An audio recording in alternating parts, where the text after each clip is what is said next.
Mengapa umat Protestan begitu menentang Bunda Maria?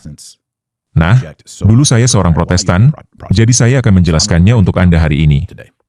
Aku percaya akan Roh Kudus, Gereja Kristus yang kudus, persekutuan para kudus, pengampunan dosa, kebangkitan badan, kehidupan yang kekal.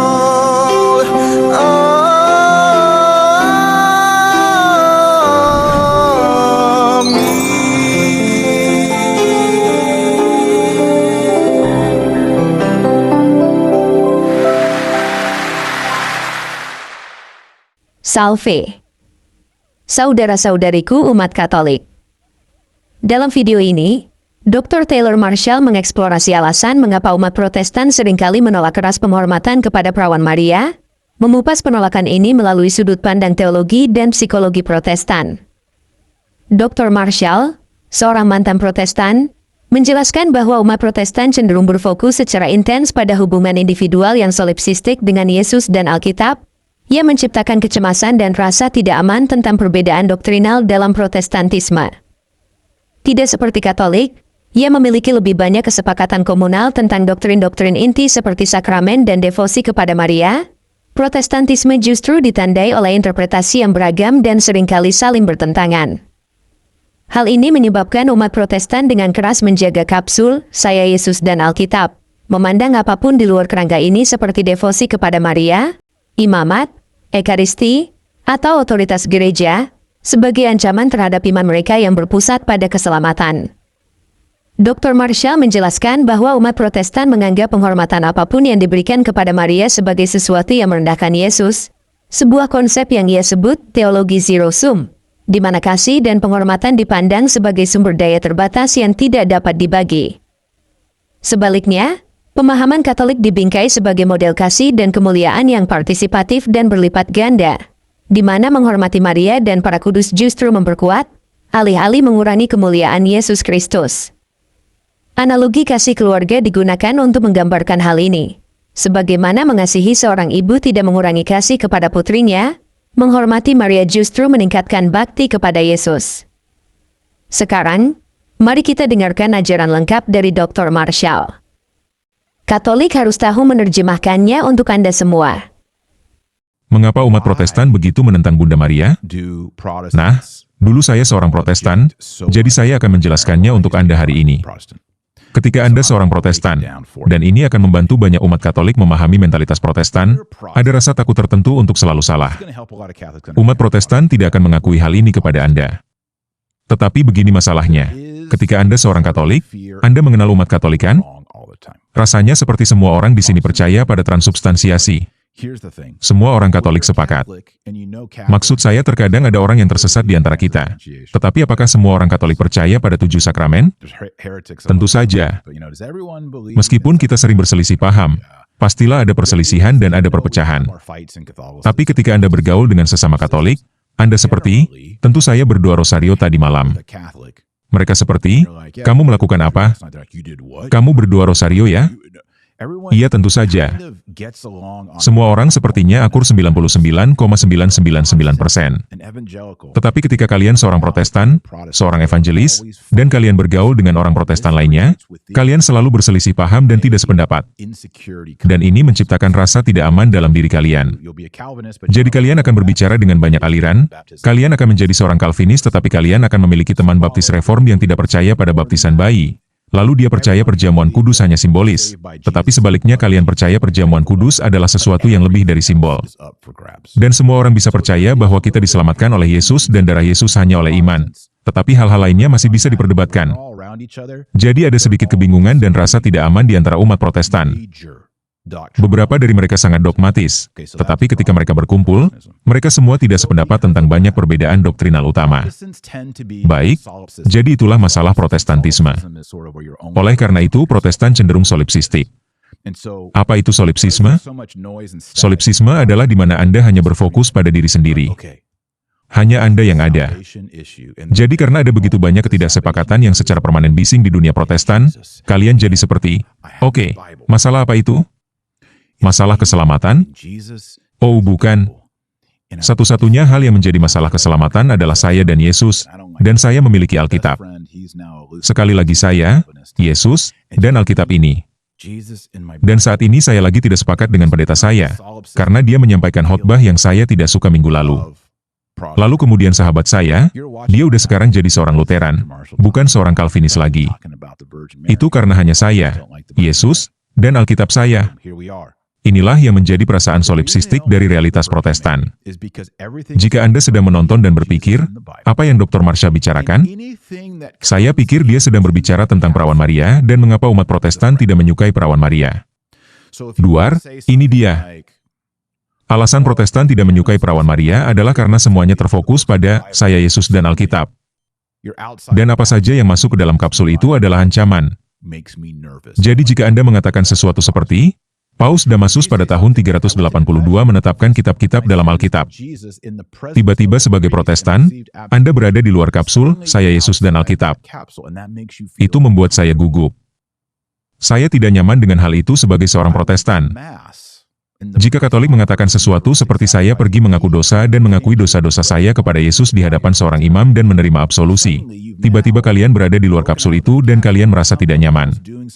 Ketika Katolik pergi ke misa dan pastor mempersembahkan kurban Ekaristi, lalu ia mengubah roti dan anggur menjadi tubuh dan darah Kristus, dan Katolik memakannya, tiba-tiba kalian Protestan keluar dari kapsul itu dan melihat ada orang lain yang melakukan sesuatu yang sangat kuat, supernatural, yang bermanfaat bagi kalian, yang berada di luar saya Yesus dan Alkitab. Dan itu membuat kalian cemas dan gugup. Inilah kecemasan Martin Luther yang berkesinambungan. Martin Luther adalah orang yang sangat cemas dan mudah tersinggung. Tidak ada yang membuatnya gelisah untuk berbicara tentang Yesus yang memiliki seorang ibu. Dan peran ibu sangat penting karena mungkin merupakan salah satu hal yang paling jelas tentang kekristenan. Mungkin tidak langsung terlihat jelas bahwa ada kepausan, atau ada ekaristi dan transubstansiasi, atau bahwa Anda perlu meminta seseorang membaptis bayi Anda, atau paus mana yang menyelesaikan kitab suci, tetapi Allah Bapa mengutus putra tunggalnya bahwa semua orang yang percaya kepadanya tidak akan binasa melainkan beroleh hidup yang kekal. Dan pengutusan itu, yaitu satu-satunya cara Yesus masuk ke dunia ini agar ia dapat mengajar kita, ia dapat mati di kayu salib, ia dapat bangkit pada hari ketiga. Semua itu mungkin karena ia lahir dari perawan Maria. Dan kelahiran dari perawan Maria, interaksi saya dengan Yesus, juru selamat saya sebagai seorang Protestan dengan kitab suci saya adalah, saya hanya dapat berinteraksi dengan Yesus dalam kodrat manusianya. Dalam penyaliban dan kebangkitannya karena seseorang di luar kapsul ini berkata ya, kepada Tuhan.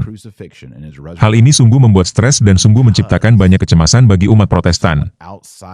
Dan itulah sebabnya ada begitu banyak kemarahan dan permusuhan terhadap perawan Maria, Bunda Yesus yang terberkati itu.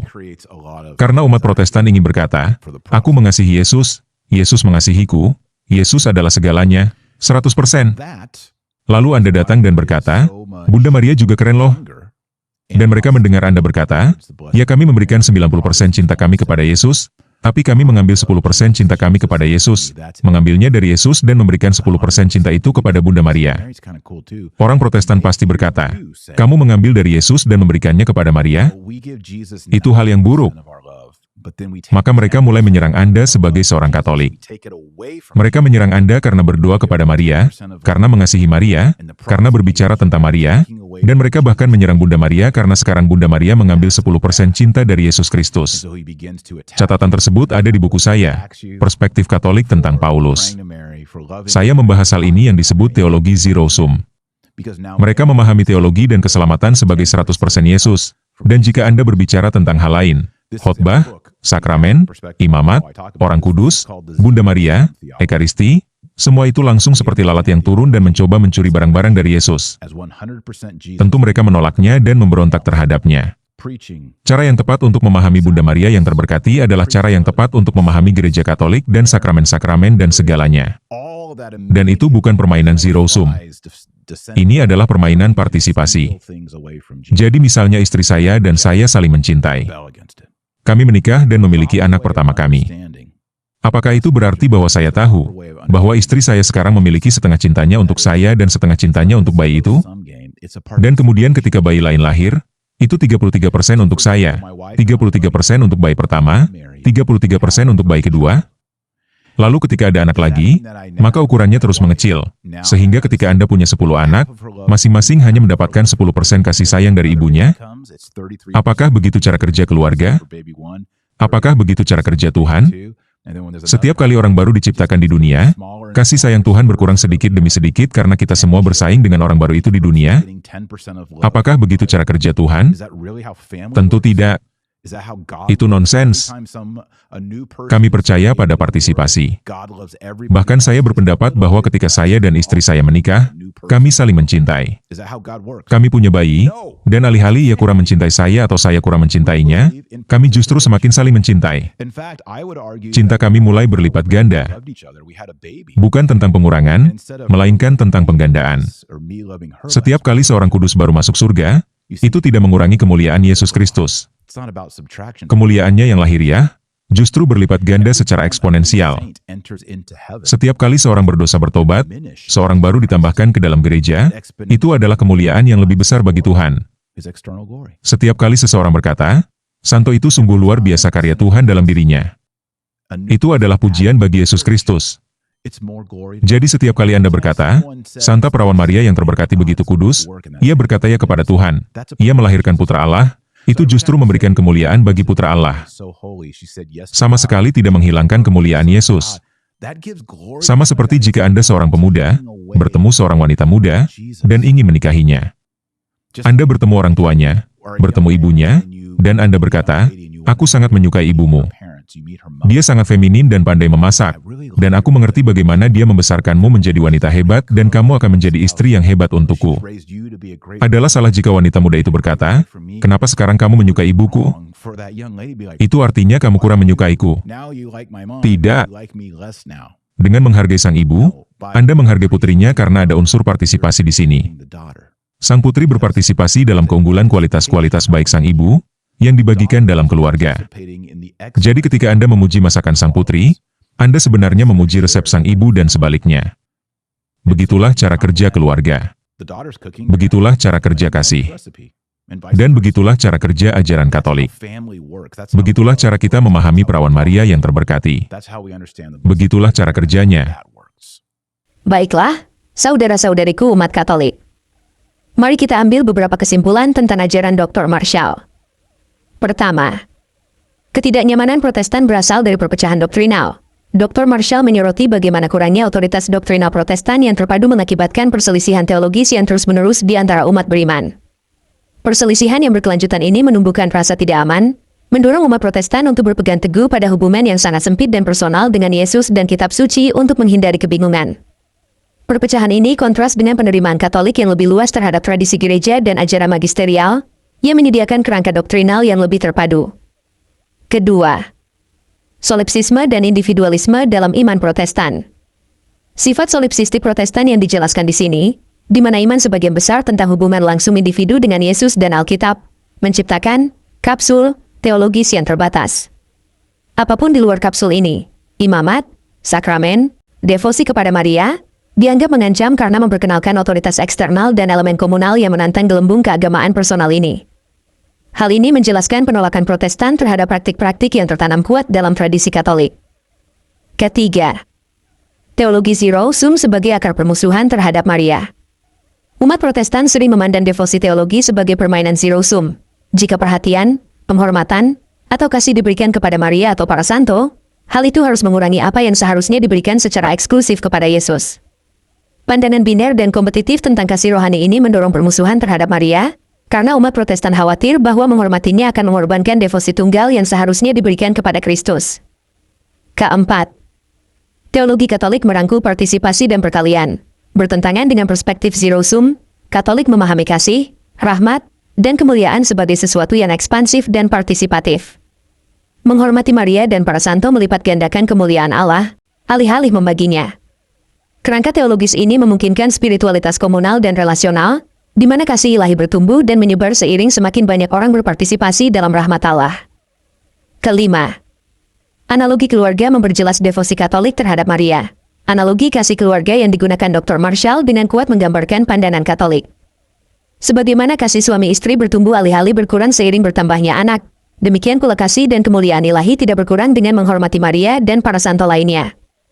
Sebaliknya, mengakui peran unik Maria sebagai Ibu Yesus meningkatkan pemahaman dan apresiasi terhadap inkarnasi dan misi Kristus. Keenam, kecemasan tentang otoritas dan mediasi. Ketidaknyamanan umat Protestan terhadap devosi kepada Maria juga bermula dari ketakutan akan mediasi eksternal, perantaraan imam, sakramen, dan otoritas gereja, yang tampaknya melemahkan hubungan langsung dengan Yesus. Kecemasan yang dirasakan Martin Luther tentang pentingnya Maria mencerminkan kegelisahan Protestan yang lebih luas ini terhadap struktur hierarkis atau sakramental, yang tampaknya menyaingi akses individu kepada Tuhan. Ketujuh, devosi kepada Maria sebagai jalan menuju kemuliaan Kristus. Dr. Marshall membingkai ulang penghormatan kepada Maria bukan sebagai pesaing bagi kemuliaan Kristus, melainkan sebagai sarana untuk mengagungkannya.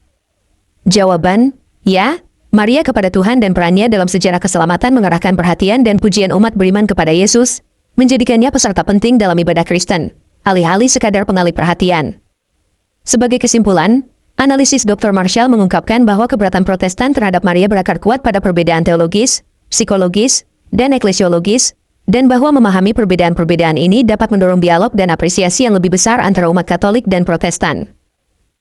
Aku percaya akan Roh Kudus, Gereja Kristus yang kudus.